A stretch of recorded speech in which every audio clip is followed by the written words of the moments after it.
Doctor Bimlesh Paswan ji, Shri Pradeep Shukla ji, Vidhan Parishad सदस्य doctor Dharmendra Singh ji, सचिव डाक विभाग Shri Vineet Pandey ji, chief postmaster general Uttar Pradesh circle Shri B Selva Kumar जी,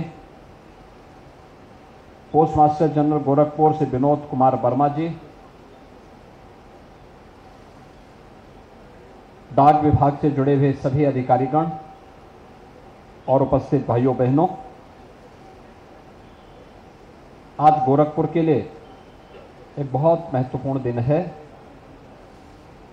जब गोरखपुर में पोस्ट मास्टर जनरल कार्यालय भवन और आरोग्य मंदिर उप डाकघर का शिलान्यास के साथ ही पार्सल हब एवं नोडल डिलीवरी सेंटर का उद्घाटन अभी यहां पर संपन्न हुआ है। इस अवसर पर आदरणीय प्रधानमंत्री जी के प्रति केंद्रीय संचार मंत्री, संचार राज्य मंत्री और के प्रति हृदय से आभार व्यक्त करते हुए गोरखपुर वासियों को मैं हृदय से बधाई देता हूं, अपनी शुभकामनाएं देता हूं। हम सब जानते हैं डाक सेवाओं का हम सबके जीवन में कितना व्यापक प्रभाव रहा है। जब आवागमन के साधन नहीं थे, दूर दराज के गांवों में जहां कोई साधन नहीं था, पैदल कई कई घंटों पैदल चल करके, घोड़ों से चल करके, नौकाओं से चल करके वहां पर डाक विभाग अपनी सेवाएं प्रदान करता रहा है। समय के अनुरूप तकनीक बदली, आवागमन के साधन हुए, संचार के क्षेत्र में क्रांति आई और डिजिटल क्रांति ने जो रिफॉर्म किया, लगता था कि डाक विभाग लगता है बंद हो जाएगा। एक समय उस प्रकार की स्थिति आई भी, लेकिन प्रधानमंत्री मोदी जी के नेतृत्व में आज भी न केवल संचार क्रांति के इस युग में भारत एक नई डिजिटल क्रांति के युग में प्रवेश किया है, बल्कि डाक सेवाओं को भी उस नई डिजिटल क्रांति के साथ जोड़ने का कार्य हुआ है और उसके परिणाम हम सबके सामने देखने को मिल रहे हैं। भाइयों बहनों, हम सबको देखना होगा, पहले घर घर में चिट्ठी डाक विभाग से मिलती थी, मनी ऑर्डर का लेन देन भी डाक विभाग अकेले करता था, बैंक नहीं कर पाते थे, इतनी शाखाएं भी नहीं थी। आज भी पूरे देश के अंदर आप देखेंगे 1,60,000 से अधिक डाकघर हैं, जिनके माध्यम से डाक सेवाएं, पार्सल की सेवाएं या फिर बैंक की सेवा, पोस्ट ऑफिसेज के द्वारा लगातार, और बीमा की सेवा भी उसके माध्यम से लगातार प्रदान की जा रही है। लेकिन एक समय केवल डाक विभाग इन सारी सेवाओं का केंद्र बिंदु था। लघु बचत की योजनाएं भी उनके माध्यम से तब चलती थी और बेहतरीन सेवा गांव में एक बेहतरीन, एक सबसे बड़ी मांग होती थी। आज से 20 साल पहले, 25 वर्ष पहले हम लोगों के सामने सबसे ज्यादा मांग होती थी कि हमारी न्याय पंचायत में एक पोस्ट ऑफिस खुल जाए। लोग ये मांग करते थे, यानी ये क्रेज था डाकघर का। डाकघर की अपनी सेवाएं होती थी, गांव के लोग जुड़े होते थे, पोस्टमास्टर जुड़े होते थे, डाकिया जुड़ा होता था और डाकिया की स्थिति बहुत बार बड़ी विचित्र होती थी। अच्छी खबर लेकर के गया तो लोग मिठाई खिलाते थे और कभी बुरी खबर लेकर के गया तो दुर्गति भी होती थी। वैसी स्थिति भी देखने को मिलती थी। लेकिन उस सब के बावजूद वह मनी ऑर्डर से लेकर के, डाक सेवाएं देने से लेकर के, स्कूल कॉलेजेस के रिजल्ट को लेकर के घर घर तक पहुंचाने का कार्य, और समय पे डाक पहुंचती थी। आज उसी डाक के एक नए स्वरूप को दर्शन हम सब इस रूप में करते हुए दिखाई दे रहे हैं। और मुझे प्रसन्नता है कि केंद्रीय संचार राज्य मंत्री माननीय श्री देवभूषण सिंह चौहान जी आज यहां पर स्वयं गोरखपुर में आए हैं। उत्तर प्रदेश सरकार की ओर से बाबा गोरखनाथ की इस धरती पर मैं उनका हृदय से स्वागत करता हूं, उनका अभिनंदन करता हूं। भारत सरकार को विशेष रूप से आदरणीय प्रधानमंत्री जी ने जो आज विभिन्न प्रकार की योजनाओं के माध्यम से देश को जोड़ने का कार्य किया है, यानी डाक, अगर स्मृति डाक टिकट किसी के नाम पे जारी होता था, ये माना जाता था कि वास्तव में यह व्यक्ति ने कुछ किया है समाज के लिए। डाक टिकटों का संग्रह किया जाता था और फिर उसमें कंपटीशन होती थी, तो हम लोग ये मानते थे कि देखिए अतीत को वर्तमान के साथ जोड़ने का कितना पुनीत कार्य हो रहा है, कि उन डाक टिकटों के संग्रहण के माध्यम से भी लोगों को जानकारी मिलती थी कि ये टिकट रामायण पर आधारित है, ये टिकट गीता पर आधारित है, ये टिकट गोरखपुर की विभिन्न महापुरुषों से, विभूतियों से जुड़ी हुई स्मृतियों पर आधारित है, ये टिकट भारत की स्वतंत्रता संग्राम के इस कालखंड से जुड़ा हुआ है।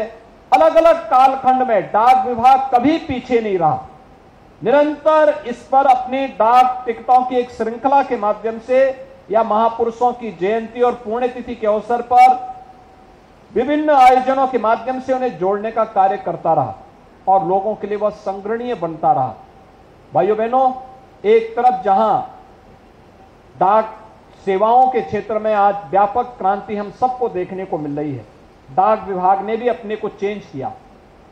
अपना डिजिटल फॉर्म हम सबके सामने देखने को मिला। और जैसे कि अभी केंद्रीय मंत्री कह रहे थे कि कैसे हमें परिवर्तन देखने को मिला था, सामान्य दिनों में तो सब चल देता है, लेकिन जो संकट का साथी है वही सबसे विश्वसनीय साथी है। और भाइयों बहनों, उस दौरान घर घर तक डिजिटल पेमेंट करने का कार्य अगर किसी ने किया था तो उसमें डाक विभाग अग्रणी भूमिका के साथ गांव-गांव में जाकर के इस कार्य को संपादित कर रहा था। विभिन्न गांवों में जाकर के दूर दराज के क्षेत्र में जो लोग रुक गए थे वहां से पैसा भेजते थे और डाकिया कोरोना महामारी के बावजूद गांव-गांव में उसे पहुंचाने के लिए कार्य करता था। एक नई क्रांति लाने का कार्य उस दौरान किया था। आज हम कोरोना से उबर चुके हैं, लेकिन अब एक नया पार्सल हब बनाने का कार्य गोरखपुर को इस रूप में आज एक नया भव्य भवन गोरखपुर को प्राप्त हुआ है। और यह नया भवन यहां पर डाक विभाग की बढ़ती हुई लोकप्रियता, जनता की आकांक्षाओं के अनुरूप सेवाओं में वृद्धि का एक नया संकेत तो है ही, लेकिन साथ साथ यहां पर अभी आपने देखा होगा हमने विभिन्न प्रकार के बच्चों को अलग अलग सेवाओं के साथ जोड़ने का कार्य किया। प्रधानमंत्री मोदी जी ने बेटी बचाओ बेटी पढ़ाओ का एक नारा देश को दिया था। बेटी बचाओ बेटी पढ़ाओ का ये नारा आज आपने देखा होगा कि कन्या समृद्धि योजना के माध्यम से उन कन्याओं के लिए कैसे हम उनकी सुरक्षा का, और जब वह बालिग होगी 18 वर्ष की या 21 वर्ष की होगी तब उसे एक मुफ्त राशि कैसे प्राप्त होकर के उसे स्वावलंबन का मार्ग प्रशस्त करने के लिए एक पूंजी मां बाप पर अतिरिक्त भार लगाए बगैर वह कन्या उस धनराशि से देगी और साक्षात वह कन्या सुमंगला ही नहीं, कन्या समृद्धि योजना ही नहीं, बल्कि वह साक्षात एक लक्ष्मी की प्रतीक होगी जब अच्छी खासी धनराशि की एक पूंजी, एक मुश्त उस कन्या के हाथों उस परिवार को प्राप्त होगा। यह एक नई योजना यहां पर आपने देखा होगा कि जिन नई कन्याओं को उसके साथ जोड़ा गया है वह भी स्वरूप आपने इन सभी बच्चों के माध्यम से यहां पर देखा होगा। भाइयों बहनों, इसके साथ ही आपने स्पर्श योजना के माध्यम से जो कंपटीशन हुआ था उसके माध्यम से भी यहाँ के छात्र छात्राओं को, बल्कि वह साक्षात एक लक्ष्मी की प्रतीक होगी जब अच्छी खासी धनराशि की एक पूंजी, एक मुश्त उस कन्या के हाथों उस परिवार को प्राप्त होगा। यह एक नई योजना यहां पर आपने देखा होगा कि जिन नई कन्याओं को उसके साथ जोड़ा गया है वह भी स्वरूप आपने इन सभी बच्चों के माध्यम से यहां पर देखा होगा। भाइयों बहनों, इसके साथ ही आपने स्पर्श योजना के माध्यम से जो कंपटीशन हुआ था उसके माध्यम से भी यहाँ के छात्र छात्राओं को पुरस्कृत होते हुए देखा है। आज भारत दुनिया के अंदर प्रधानमंत्री मोदी जी के नेतृत्व में एक नए भारत के रूप में उभरा है। वैश्विक मंच पर भारत की प्रतिष्ठा बढ़ी है। प्रधानमंत्री मोदी जी आज दुनिया के किसी भी देश में जाते हैं तो उस देश के अंदर वहां के लोगों में एक नया उत्साह का माहौल पैदा होता है। लोग इस बात को देखते हैं कि वास्तव में मोदी जी किस रूप में भारत जैसे देश को कोरोना जैसी महामारी के दौरान अपना यशस्वी नेतृत्व दिए। इतने बड़े देश में अभिव्यक्ति की स्वतंत्रता के साथ, लोकतांत्रिक मूल्यों के साथ 140 करोड़ के भारत में फ्री में यहां पर टेस्ट की व्यवस्था, फ्री में उपचार की व्यवस्था, फ्री में वैक्सीन की व्यवस्था, 220 करोड़ वैक्सीन की डोजेज भारत के नागरिकों को कोरोना की फ्री में प्राप्त होती है। और यही नहीं, पिछले 3.25 वर्षों से 80 करोड़ लोगों को फ्री में राशन की सुविधा का लाभ भी अकेले भारत दे रहा है, दुनिया का कोई देश नहीं दे रहा है। एक तरफ यह कार्य, लेकिन दूसरी तरफ इस दौरान आपने देखा होगा जनधन अकाउंटधारी महिलाओं के खाते में भी धनराशि प्रधानमंत्री जी ने डीबीटी के माध्यम से दिया। उज्ज्वला योजना के लाभार्थियों को भी फ्री में सिलेंडर उपलब्ध करवाने का कार्य किया। गरीबों को भरण पोषण भत्ता देने का कार्य भी उस दौरान किया गया। और प्रधानमंत्री किसान सम्मान निधि से जुड़े हुए देश के 12 करोड़ किसानों के खाते में भी डीबीटी के माध्यम से धनराशि उस दौरान जाती हुई दिखाई दे रही थी। भाइयों बहनों, दुनिया आज भारत के इस प्रबंधन का लोहा मान रही है। ये भारत मिलकर के कैसे इतनी बड़ी महामारी जिसके सामने दुनिया की बड़ी बड़ी ताकतें पस्त हो गई, उस दौरान अपने नागरिकों को कैसे नेतृत्व दे रहा था, ये लोगों के लिए कौतूहल आश्चर्य का विषय है। भारत में पिछले 9 वर्ष के अंदर हुई प्रगति और वहां से मिली समृद्धि से यहां के नागरिकों के जीवन में हुए परिवर्तन को दुनिया आज देख रही है। और इसीलिए प्रधानमंत्री मोदी जी आज दुनिया में जहां कहीं भी जाते हैं, पूरी दुनिया पलक पावड़े बिछा करके उनका स्वागत करने के लिए उतावला दिखाई देती है। एक तरफ प्रगति और समृद्धि का एक नया मानक प्रस्तुत करता हुआ भारत वैश्विक मानचित्र पर भारत को बढ़ता हुआ सम्मान, या भारत के लोग जो दुनिया के अंदर किसी भी देश में रहते हैं, वहां पर हर नागरिक ने इस बात का एहसास किया कि आज हमें सम्मान मिल रहा है। और यही नहीं, दुनिया के अंदर वे लोग रह रहे हैं, उनको तो सम्मान मिलता ही है, भारत के प्रति लोगों का नजरिया बदला है। जो लोग पहले में मानते थे कि भारत में नहीं हो सकता, आज वे मानते हैं कि भारत ही है जो इस कार्य को कर सकता है। दुनिया की सभी समस्याओं का समाधान का रास्ता अगर किसी के पास है तो भारत के पास है, और भारत एक नया मार्ग दिखाता है। दुनिया के अंदर आज के दिन पर कहीं संकट आता है तो संकट में लोगों को उस संकट से उभारने में अगर किसी के और लोग पूरी विश्वास के साथ संकट मोचक के रूप में देखते हैं तो प्रधानमंत्री मोदी जी को देखते हैं। यानी एक नया भारत है, दुनिया के लिए भी संकट मोचक है और अपने नागरिकों के लिए भी सुरक्षित माहौल बनाने के साथ साथ उनको समृद्धि के पथ पर अग्रसर करने का कार्य भी कर रहा है। इंफ्रास्ट्रक्चर के क्षेत्र में हो, आंतरिक और बाह्य सुरक्षा के मोर्चे पर भारत को सुरक्षित